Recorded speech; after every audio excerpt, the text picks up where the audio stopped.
Holla ballers, it's Preacher, and I'm sorry I slacked a little bit with the mail. I'm catching up, man. I'm catching up. It's just been really busy doing all kinds of stuff for the baby in preparation and all that stuff. I'm trying to make some good videos out for you guys.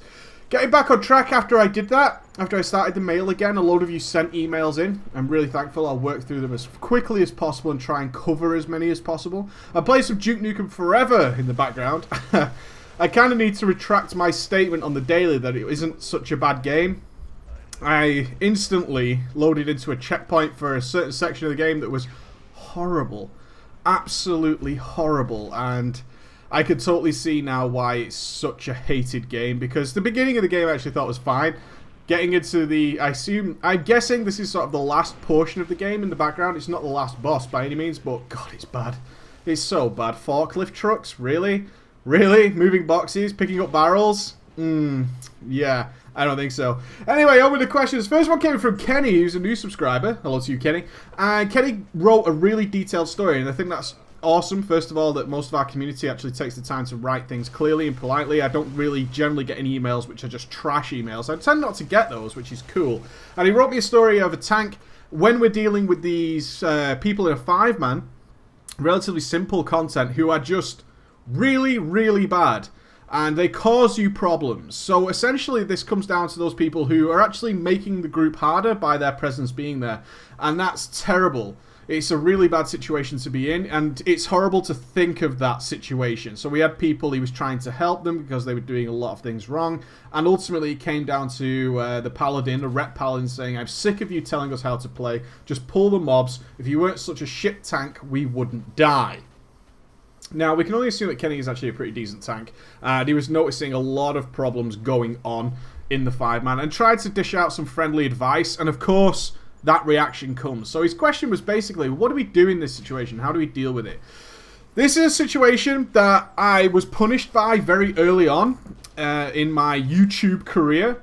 Which was when I used to enter a 5-man to do a guide back in Kata. When I first started doing some videos, I would tell people in the group, hey, I'm filming this for YouTube. I make guides and stuff, so I'm just letting you guys know in case you want to throw out some random racist slurs or something like that. Maybe you should think twice about it, as people can see your character. And I was met with really bad responses on many occasions. People who would like, how dare you film us? How dare you do this? I'm leaving the group. I'm not healing you. A lot of people just getting really angry and irate, to the point where I just stopped telling people that I was recording. I had to, because they will never understand that the content I'm producing has absolutely nothing to do with them. And in fact, the fact that they are there, nobody sees their name, they see classes. They see, oh, he's in a group with a shaman and a DK, not blah blah from this realm or blah blah from that realm. And ultimately, it's about the commentary and what I'm doing. Everything else is kind of irrelevant. It's just putting me in situations. So I had to stop doing that. Now, I don't want to go away and say, hey, you know what you should do in this situation is shut your fucking mouth and don't try and tell anybody how to play. But unfortunately, this is the internet. It's the Wild West of the world, right? This is where the world would be if we didn't have any laws or morality, right? Basically, the way people react on the internet is insane sometimes, and almost to the point of you're dumbfounded when you see something on the internet or a reply to a YouTube comment. This is why I don't really read any comments after the first day of a video comes out. Purely because they start degrading into the most obscene, ridiculous, crazy stuff I've ever seen in my life that you would never, ever encounter in the real world. It's not difficult to see that some of my videos, which may be about something like tanking, have descended into a debate about Nazism or something equally as bizarre that they've ended up talking about, and you have to be very careful about that. Unfortunately, offering help does feel detrimental sometimes. It feels like really hard work. And I always make it a rule now that I never force myself upon people. I can see lots of people every time I play the game while I'm talking about something. I see people who are really struggling. I see people who are doing things really crazily. I see things doing really bizarre actions. Not to mention just simple taunt fights that go on in LFR when I'm doing some tanking or something like that.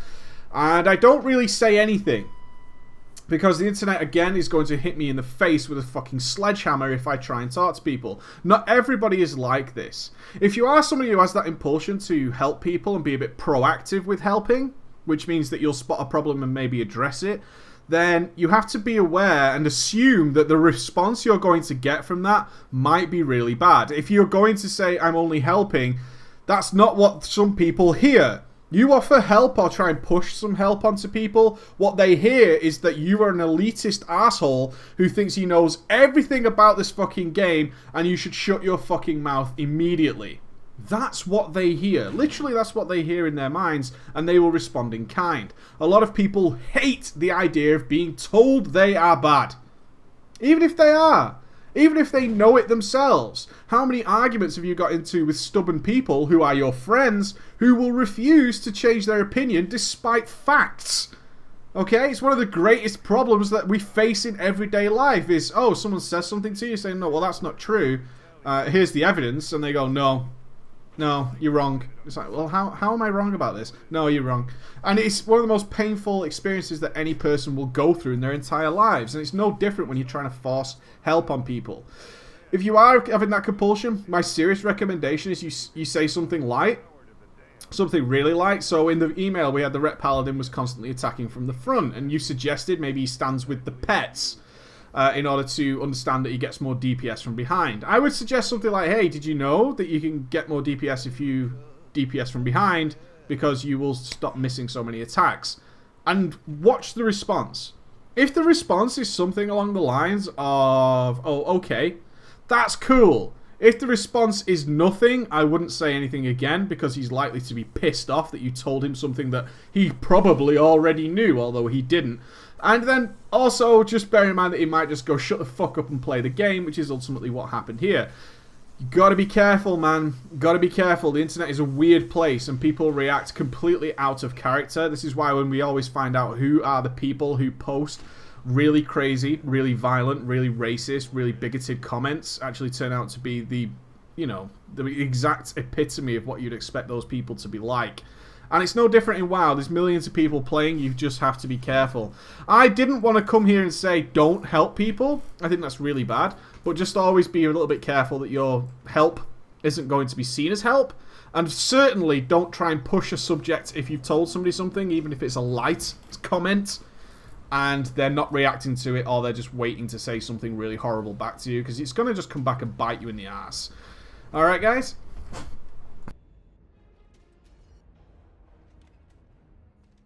Our next question came in from Scott, entitled, "Is it too late to start playing?" It was, "Hi Preacher, I'd like to start off by saying I love watching your stream and daily shows, Test Team Preach. I've just started playing WoW and made my first character an undead rogue that I leveled to 55. Then I decided to try a bit of tanking and made a DK that is now level 61. I'm doing my daily dungeons and such and having success tanking. I know you say not to rush to 90, but I'm starting to work on the 1st of August and won't have much time to play. I really want to start raiding and gearing my character, so I just want some advice on whether or not it's worth playing. I am 4 expansions behind and will be heavily limited in terms of playtime by the next month or so. Is it worth getting immersed? Should you take up smoking? Should you try meth? To be a noob again. I would love that. And first of all, as far as noobs go, you're doing it right. Leveled your character to 55, made a DK. I'm only joking, but is it worth playing this game if you are not going to be able to put enough time into it? It really genuinely depends on your social life and whether or not you truly value it in some respects. Because as much as some people like to spout and claim, I do everything ever in the world. I'm just Mr. Active. I'm out. I'm also trampolining off of cliffs with parachutes. I've got 18 girlfriends and 4 wives, and also 16 kids, 4 houses, motor car, and also a little can of Monster just to myself. And still I raid hardcore every single day of the week for 6 hours, and I work all day for another 17 hours. And quite frankly, I have an extra day thrown in where I just relax and sit in my underwear. WoW takes up time. It does. WoW takes up time, and as a new player, God, you've got to be careful, because as soon as you're exposed to the world, it's very hard to pull yourself back out. It really is. A lot of people tend to give up about level 40 if it's not the game for them. That is the true statistic. About level 40, people realize whether the game is for them or not, and then they tend to leave. But getting immersed, I can't say no to this, right? Although I just made the big mockery of what it can do. There is a reason that so many people play this game. Now, a lot of people like to bash on WoW. It's quite a flavour of the month thing, especially among the cool kids. To bash on WoW is like, oh, it's an old game, it's rubbish, it's rubbish.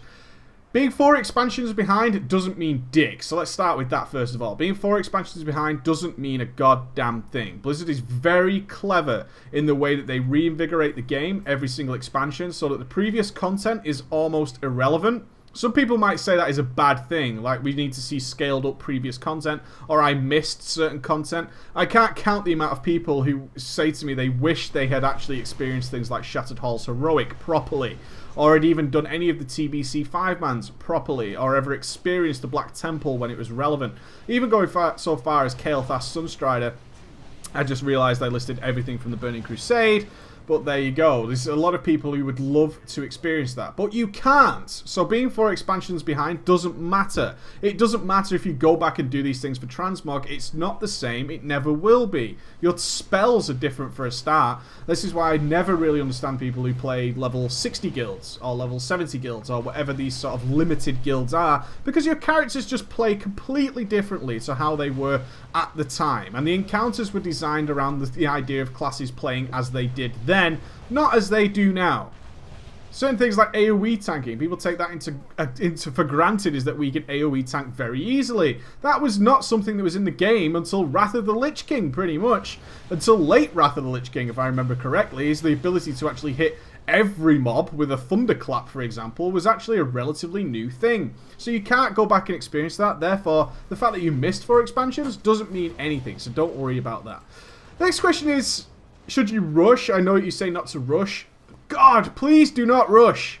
There is so much going on before you hit level 90. It's an entirely different game. WoW is literally 2 games. There's the journey to level 90, which some people rush, and I always feel bad for those guys, because all you're met with, if you're a new player and you rush to 90s, you're probably going to end up in some random BGs or some LFRs, and that is going to be the end of your game. I don't like that. Really take your time, explore the zones, because there are certain places in this world that you'll have never ever seen. There are zones you cannot possibly have been to. Go and see them, try them out, do a little bit of questing there, understand part of the story, and then you'll be up to speed with all the different little tiny elements and quirks that go on into building the game. Should you start gearing and raiding and getting a good character? Obviously you want a powerful character. Obviously, right? Why else are we playing an RPG in any respect if we don't want a nice, big, powerful character?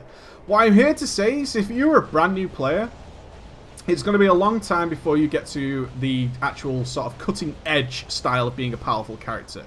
In terms of what might be your newest goals, which is maybe getting some LFR gear and getting on towards normal mode, that is how the game works now, that isn't going to take you very long. That isn't going to take you very long at all, and the fact that you'll be working and only playing rarely is cool. That's alright, because the systems in place right now suit your needs.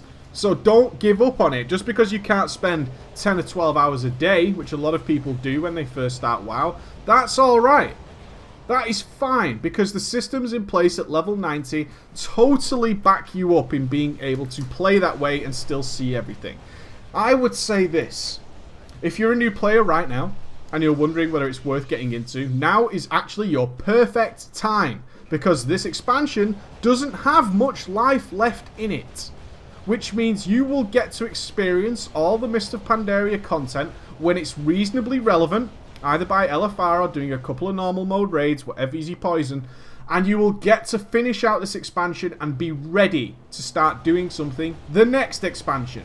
A lot of people planning for the next expansion already. They kind of have come to a dead end in MoP. Maybe they're doing a bit of normal mode, but not quite where they want to be. Not really decided on a class. Something to really bear in mind is you might not be happy with your class. So far, you in particular have tried a rogue and a DK. There is a lot of other aspects to the game to investigate, and now, with your casual style of play, is a wonderful time to start trying those things out. You've not even tried a caster DPS yet, perhaps that's for you. You've not even tried healing yet, perhaps that's for you. I don't know. But take this time. Don't rush.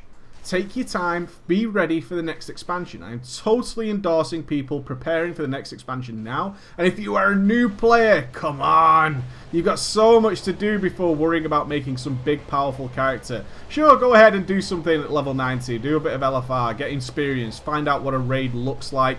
Not what it's like to play in it, of course, but exactly just get used to the idea and you're going to be in good shape. You really are going to be in good shape. I totally recommend you play this game, but just be careful that you will have to put some time into it. It might only be a very little amount of time considering what you want to achieve, but time will be needed, and if that's going to screw you up outside of work, then just bear that in mind. Alright guys, that's me done with the mail. You take it easy and I'll see you again. There can be only one king. You fuck.